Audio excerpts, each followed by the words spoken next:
إن الحمد لله نحمده ونستعينه ونستغفره ونعوذ بالله من شرور أنفسنا ومن سيئات أعمالنا من يهده الله فلا مضل له ومن يضلل فلا هادي له وأشهد أن لا إله إلا الله وحده لا شريك له وأشهد أن محمدًا عبده ورسوله أما بعد فإن خير الحديث كتاب الله وخير الهدي هدي محمد صلى الله عليه وسلم وشر الأمور محدثاتها وكل محدثة بدعة وكل بدعة ضلالة وكل ضلالة في النار.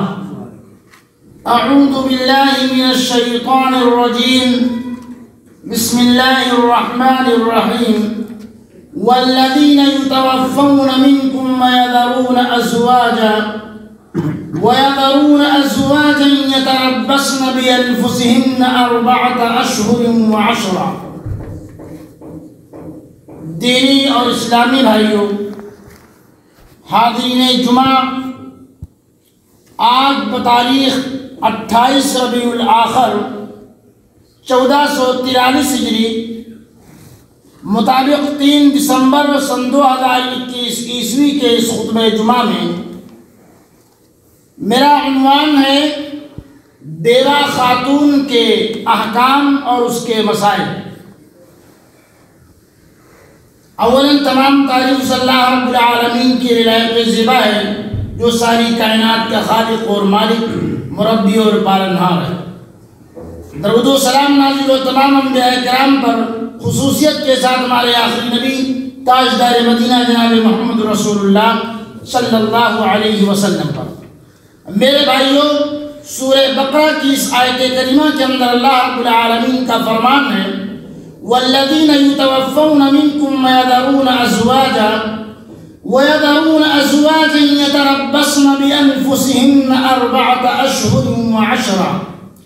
اور تم میں سے جو لوگ فوت ہو جائیں اور بیویاں چھوڑ جائیں، وہ عورتیں اپنے آپ کو 4 مہینے اور 10 دن عدت میں رکھیں۔ میرے بھائیوں، بیوہ عورت سے متعلق احکام اور مسائل جو سب کو جاننا ضروری ہے۔ بیوہ اس خاتون کو کہتے ہیں جس کا شوہر وفات پا جائے۔ ایسی خاتون کے لیے شوہر کی وفات بڑا صبر آزما مرحلہ ہوتا ہے۔ ایک طرف والدین کا گھر چھوٹ چکا ہوتا ہے، یعنی ان کی معاشی کفالت سے آزاد ہو کر شوہر کی کفالت میں آ چکی ہوتی ہے، تو دوسری طرف زندگی کی تنہائی، بچوں کی پرورش و پرداخت اور گھر کے اخراجات جیسے اہم مسائل اس کے سامنے ہوتے ہیں۔ ایسے صبر آزما مرحلہ میں اولین وقت پر صبر کرنے والی عورتوں کو اللہ کی طرف سے اجر و ثواب ملتا ہے۔ بخاری شریف میں ایک عورت کا کسی قریبی کی وفات پر رونے کا ذکر ملتا ہے۔ مسلم شریف میں بچے کی وفات پر رونے کا ذکر ہے۔ حضرت انس بن مالک رضی اللہ عنہ بیان کرتے ہیں مر النبی صلی اللہ علیہ وسلم بامرأة تبكي عند قبر فقال اتق الله واصبري فقالت إليك عني فإنك لم تصب بمصيبتي ولم تعرفه فقيل لها إنه النبي صلى الله عليه وسلم فأتت باب النبي صلى الله عليه وسلم فلم تجد عنده بوابين فقالت لم أعرفك فقال إنما الصبر عند الصدمة الأولى۔ صحیح بخاری۔ نبی کریم صلی اللہ علیہ وسلم کا گزر ایک عورت پر ہوا جو قبر پر بیٹھی ہوئی رو رہی تھی۔ آپ صلی اللہ علیہ وسلم نے فرمایا کہ اللہ سے ڈرو اور صبر کرو۔ وہ بولی جاؤ جی دور ہٹو، یہ مصیبت تم پر پڑی ہوتی تو پتہ چلتا۔ وہ آپ صلی اللہ علیہ وسلم کو پہچان نہ سکی، وہ عورت نبی صلی اللہ علیہ وسلم کو پہچان نہ سکی۔ پھر جب لوگوں نے اسے بتایا کہ یہ نبی کریم صلی اللہ علیہ وسلم تھے، تو اب وہ گھبرا کر نبی صلی اللہ علیہ وسلم کے دروازے پر آ پہنچی۔ وہاں اسے کوئی دربار نہ ملا۔ پھر اس نے کہا کہ میں آپ کو پہچان نہ سکی تھی، معاف فرمائیے۔ تو آپ صلی اللہ علیہ وسلم نے فرمایا کہ صبر تو جب صدمہ شروع ہوا اس وقت کرنا چاہیے تھا، اس وقت کرنا چاہیے تھا۔ جو اللہ کی طرف سے فیصلہ ہو جاتا ہے وہ ہو کر رہتا ہے، اسے کوئی ٹالنے والا نہیں۔ ایک مومن کو اچھی بری تقدیر پر ایمان لانا ہے اور آنے والی مصائب مشکلات پر صبر کرنا ہے۔ اس حدیث سے ہم نے جانا کہ صبر بعد میں نہیں، مصیبت کے نزول کے وقت ہی کرنا ہے۔ جس وقت آپ کو مصیبت پڑے اسی وقت صبر کرنا ہے۔ وفات پر نزول، بلا پر آنکھوں سے آنسو بہہ جائے، بے اختیار رونا آ جائے، اس میں کوئی حرج نہیں، مگر قصداً پھوٹ پھوٹ کر دیر تک روتے رہنے، آہو بکا کرتے رہنے، جزا و فضا کرنے، زبان سے برے کلمے نکالنے اور نامناسب کام کرنے سے صبر کا اجر ضائع ہو جائے گا۔ میت کی بیوہ یا اس کے کسی رشتہ دار کو میت کے پاس جزا فضا کرنے کی ممانعت ہے۔ وہاں چیخنے چلانے کی بجائے میت کے حق میں دعائے خیر کرنا چاہیے۔ رونے کے بجائے، آہو فغاں کرنے کے بجائے میت کے حق میں دعائے خیر کرنا چاہیے۔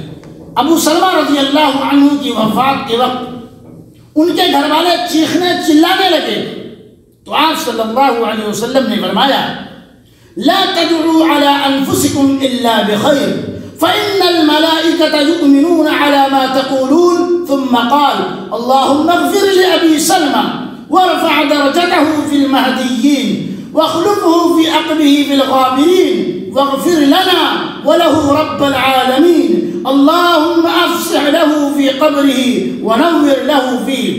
صحیح ابی داؤد۔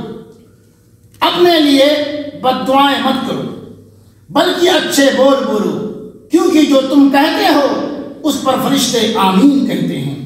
پھر آپ صلی اللہ علیہ وسلم نے بطور دعا فرمایا اے اللہ ابو سلمہ کی بخشش فرما، ہدایت یافتہ لوگوں کے ساتھ اس کے درجات بلند کر، اور اس کے پیچھے رہ جانے والوں میں تو ہی اس کا خلیفہ بن، اور اے رب العالمین ہماری اور اس کی مغفرت فرما، اے اللہ اس کی قبر کو فراخ اور روشن کر دے۔ اسی طرح مصیبت لاحق ہونے کے وقت یہ دعا پڑھنی چاہیے۔ ابو سلمہ رضی اللہ عنہ سے روایت ہے کہ رسول اللہ صلی اللہ علیہ وسلم نے فرمایا اذا اصاب احدکم مصیبت فلیقل انا للہ وانا الیہ راجعون اللہم عندک احتسبت مصیبتی فاجرنی فیہا وَأَبْدِلْنِ مِنْهَا خَيْرًا۔ ترمذی کی روایت، جب تم میں سے کسی کو کوئی مصیبت لاحق ہو تو اسے اِنَّا لِلَّهِ وَإِنَّا إِلَيْهِ رَاجِعُونَ اللہم عندک احتسبت مصیبتی فاجرنی فیہا وَأَبْدِلْنِ مِنْهَا خَيْرًا پڑھنا چاہیے۔ یہ دعا مصیبت کے وقت پریشانی جب آئے تو یہ دعا پڑھنی چاہیے۔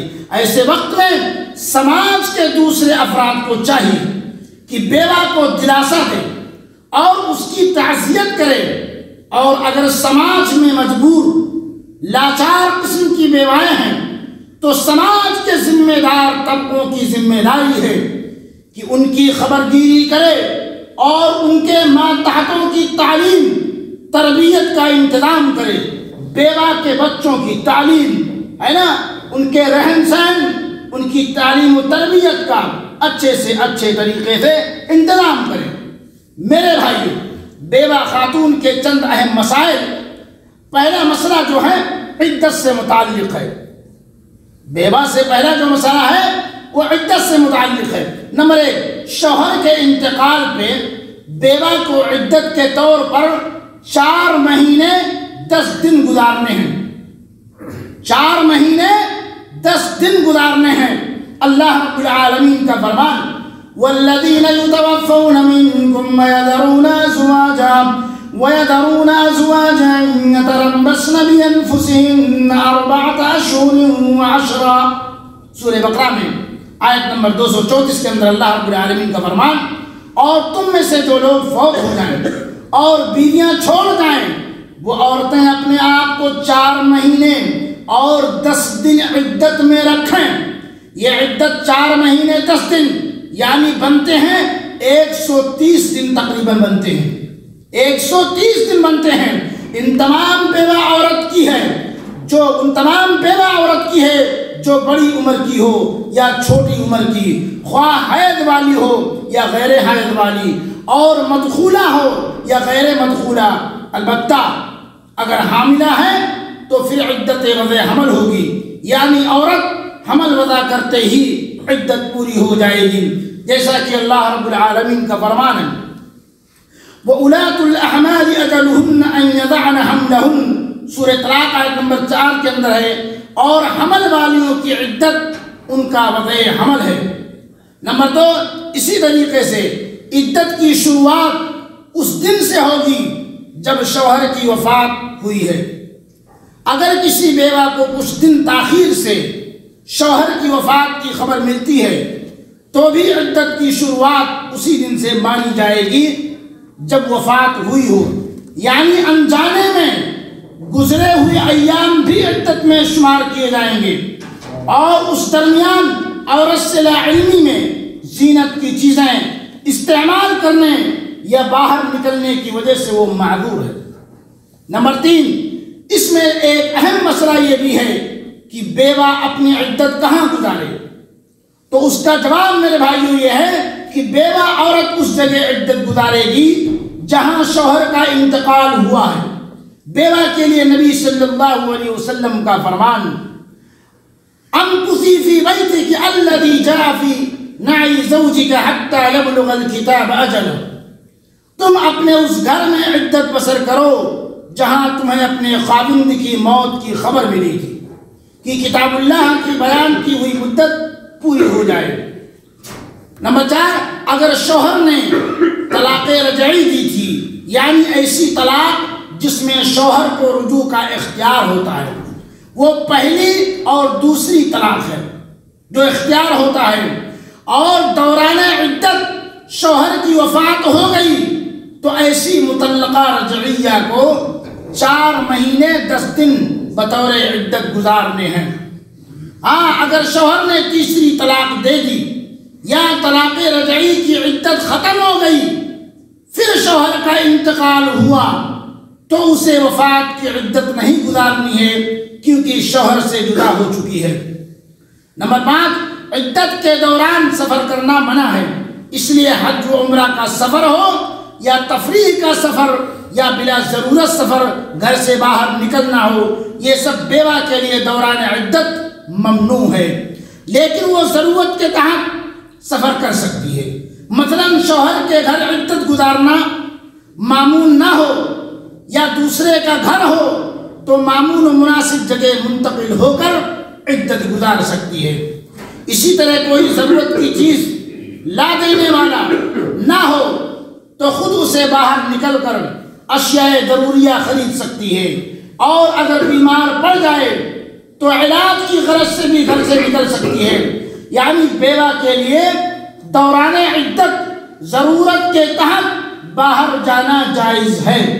ایک اور بات اہم ہے کہ اگر عورت سفر میں ہے اور ابھی دور نہیں گئی، وہاں شوہر کی وفات کی خبر ملے تو سفر سے لوٹ جائے۔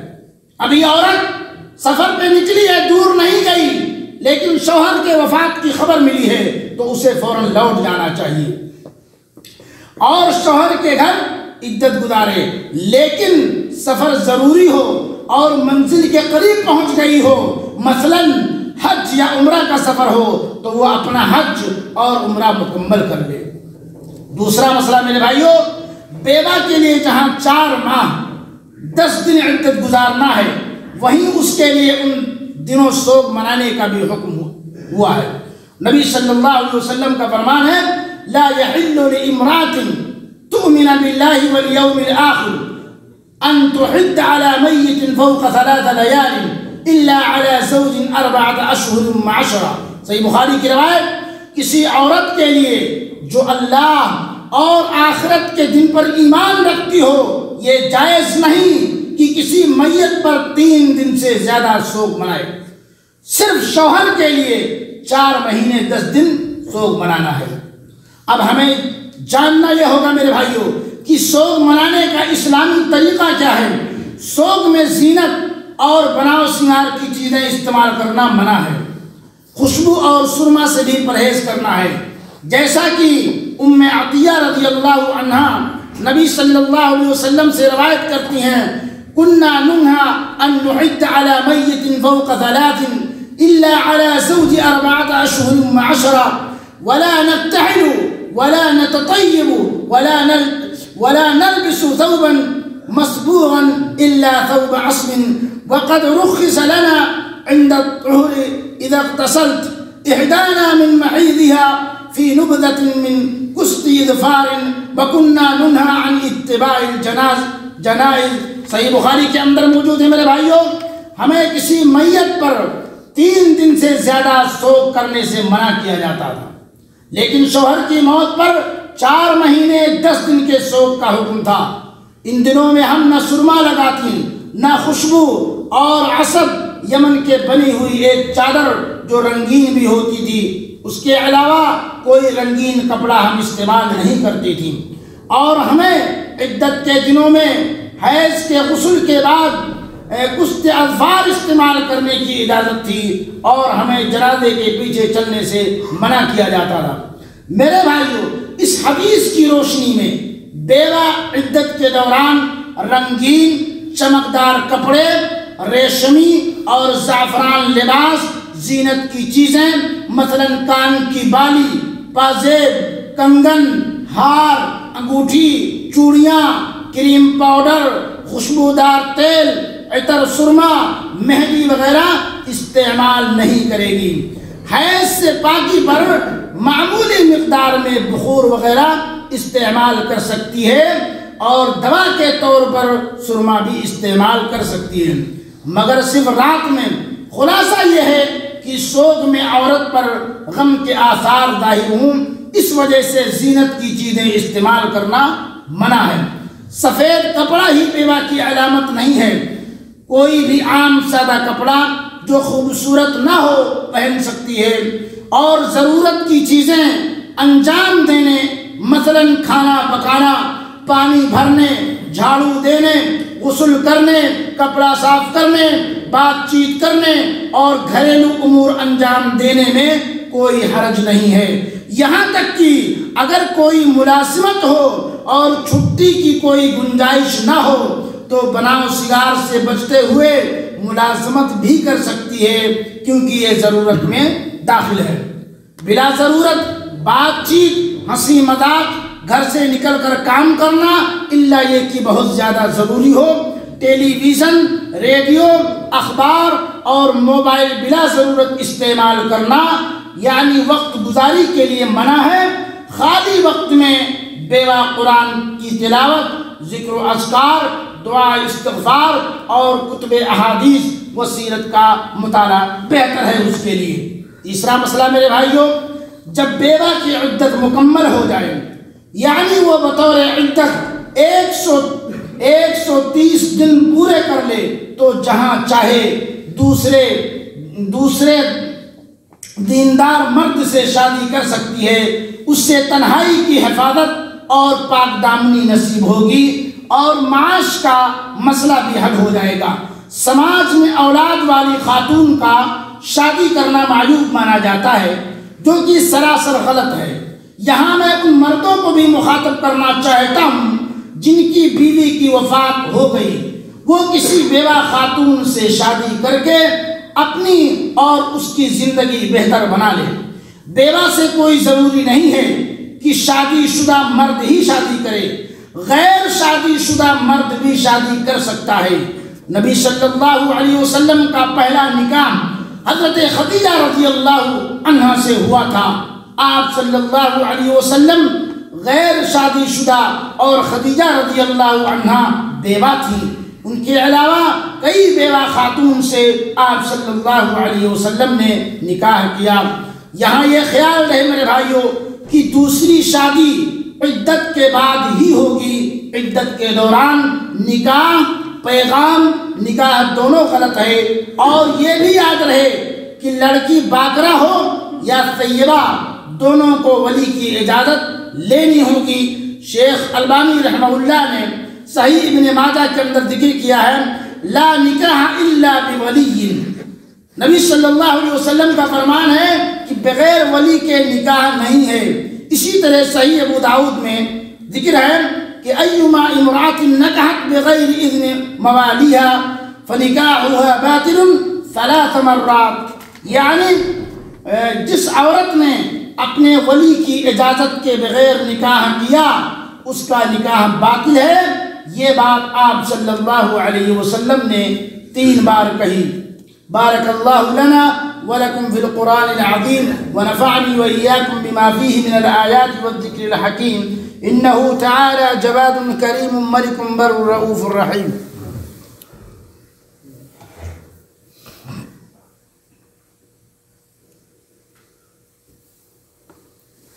الحمد للہ علی احسانی والشکر له على توفیقی وامتنانی، واشهد ان لا الہ الا اللہ وحدہ لا شریک له تعظیما لشانی، واشهد ان محمدا عبدہ ورسولہ، اما بعد۔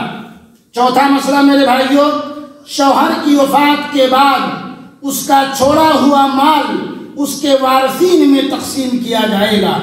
وارثین میں بیوہ بھی داخل ہے۔ اگر بیوہ کو اولاد ہو تو کل مال کا 8واں حصہ ملے گا، لیکن اگر کوئی اولاد نہ ہو تو 1/4 مال کا مستحق ہے۔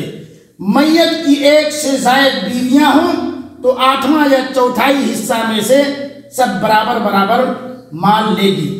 میراث اس بیوہ کو بھی ملے گا جس سے صرف عقد ہوا ہو اور شوہر نے دخول نہیں کیا ہو۔ اسی طرح مطلقہ رجعیہ بھی میراث کا مستحق ہے۔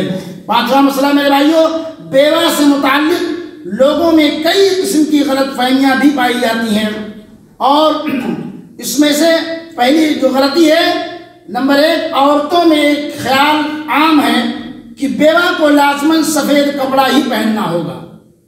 اسی عقیدے کے تحت بہت سی بیوہ خواتین جو دوسری شادی نہیں کرتی مرتے دم تک سفید لباس ہی پہنتی ہیں، سفید لباس کا ہی استعمال کرتی ہیں، جبکہ یہ خیال غلط ہے۔ کالا، ہرا، نیلا کوئی بھی سادہ لباس ہو عدت میں لگا سکتی ہے۔ نمبر 2، بیوہ کا مردوں سے بات کرنا یا موبائل ٹیلی فون سے رابطہ کرنا بھی برا سمجھا جاتا ہے۔ یہ خیال بھی درست نہیں ہے، ہاں بس ضرورت کی حد تک بات کر سکتی ہے۔ نمبر 3، گھر میں بغیر چپل کے چلنا، چاندنی رات میں نکلنا یا ہفتہ میں 1 سے زائد بار نہانا غلط تصور کیا جاتا ہے بیوہ کے لیے، جبکہ صحیح بات یہ ہے کہ بیوہ چپل و بغیر چپل دونوں چل سکتی ہے، چاندنی رات میں گھر کے آنگن یا چھت پر ٹہل سکتی ہے، اور جتنی بار نہانے کی ضرورت ہو نہا سکتی ہے۔ نہانے میں بغیر خوشبو کے صابن استعمال کریں۔ نمبر 4، عدت مکمل کرنے پر مخصوص طریقہ بھی کہیں کہیں رائج ہے، مثلا ضروری طور پر نہانا، ضروری طور پر خوشبو استعمال کرنا، یا لازماً خواتین میں زینت کا اظہار کرنا، یہ سب دین اسلام میں سے نہیں ہے۔ یعنی عدت مکمل کرنے کا کوئی مخصوص طریقہ نہیں ہے، اور نہ ہی یہ ضروری ہے کہ دوسروں کی جانکاری کے لیے لازماً زینت استعمال کریں۔ نمبر 5، بیوہ کو حقارت کی نظر سے دیکھنا یا اس کے شوہر کی وفات سے کسی قسم کی نحوست لینا بھی بے دینی و جہالت ہے میرے بھائیوں۔ نمبر 6، بیوہ سے شادی یا بیوہ کی شادی بھی نادانوں کی نظر میں غلط معلوم ہوتی ہے، حالانکہ شادی سکون، عفت، برکت، روزی اور بے حیائی سے حفاظت کا ذریعہ ہے۔ 7واں جو غلط فہمی ہے، ایک بھیانک غلط خیال یہ بھی عوام الناس کے اندر پھیلا ہوا ہے کہ شوہر کی وفات سے نکاح ٹوٹ جاتا ہے، اس لیے میاں بیوی ایک دوسرے کے لیے اجنبی ہو جاتے ہیں۔ لہذا بیوی شوہر کو چھو نہیں سکتی، دیکھ نہیں سکتی، غسل نہیں دے سکتی۔ یہ ساری باتیں غلط ہیں، یہ جو ہے ساری باتیں غلط ہیں۔ شوہر سے نکاح ٹوٹ جانے کی کوئی دلیل نہیں ہے، اور نہ ہی زوجین ایک دوسرے کے لیے اجنبی ہیں۔ وفات کے بعد بیوی شوہر کو دیکھ سکتی ہے، چھو بھی سکتی ہے، اور اسے شوہر کو نہلا بھی سکتی ہے۔ بیوہ سے متعلق یہ مختصر احکام اور مسائل تھے میرے بھائیوں۔ اللہ تعالیٰ سے دعا ہے کہ اللہ رب العالمین ان تمام احکام و مسائل کو ہم سب کو جاننے اور اس کے مطابق عمل کرنے اور اپنے گھروں میں نافذ کرنے کی اللہ رب العالمین ہم سارے مسلمانوں کو توفیق عطا فرما، اور ہم میں سے جو بیمار ہیں الہ العالمین انہیں جو شفاء کامل اور عاجل عطا فرما۔ الہ العالمین یہ جو بیماریاں دوبارہ اس ملک کے اندر جو پھیلی ہوئی ہیں، اللہ رب العالمین ان بیماریوں کو اس دنیا سے خاتمہ فرمائے، اور ہم میں سے جو روزی روٹی کے لیے پریشان ہیں الہ العالمین انہیں حق حلال کی روزی نصیب فرما، اور جو ہماری اولاد ہیں الہ العالمین ان کو نیک اور صالح بنا، اور جو بھی اولاد ہیں رب العالمین انہیں تو صاحب اولاد عطا فرما۔ اور اس دنیا کے اندر مسلمان اسلام کے تعلق سے دشمنان اسلام جو بھی اسلام کے خلاف اور پروپیگنڈے پھیلا رہے ہیں، الہ العالمین انہیں ان دشمنوں کو اس دنیا سے خاتمہ فرمائے، اور جو اسلام کے مٹانے کے در پہ ہیں، مسلمانوں کے مٹانے کے در پہ ہیں، رب العالمین اسلام کی مدد فرما، مسلمانوں کی اپنی غیبی مدد فرما، اور جو اسلام کے دشمن ہیں الہ العالمین ان کے اتحاد کو پارا پارا کر دے، ان کے اتحاد کو اس دنیا کے اندر منتشر کر دے، بکھیر دے، اور وہ اس دنیا سے ان کا خاتمہ فرمائے۔ یہاں کے ولایت امور، یہاں کے ذمہ داروں کی اللہ رب العالمین تو دن دونی رات چوگنی ترقی عطا فرما، اور انہیں تو اپنے حفظ و امان میں رکھ۔ عباد اللہ ان اللہ یأمر بالعدل والإحسان وإیتاء ذی القربى وینہی عن الفحشاء والمنکر والبغی یعظکم لعلکم تذکرون فاذکروا اللہ یذکرکم وادعوہ یستجب لکم ولذکر اللہ اکبر واللہ یعلم ما تصنعون وآخر دعوانا ان الحمد للہ رب العالمین۔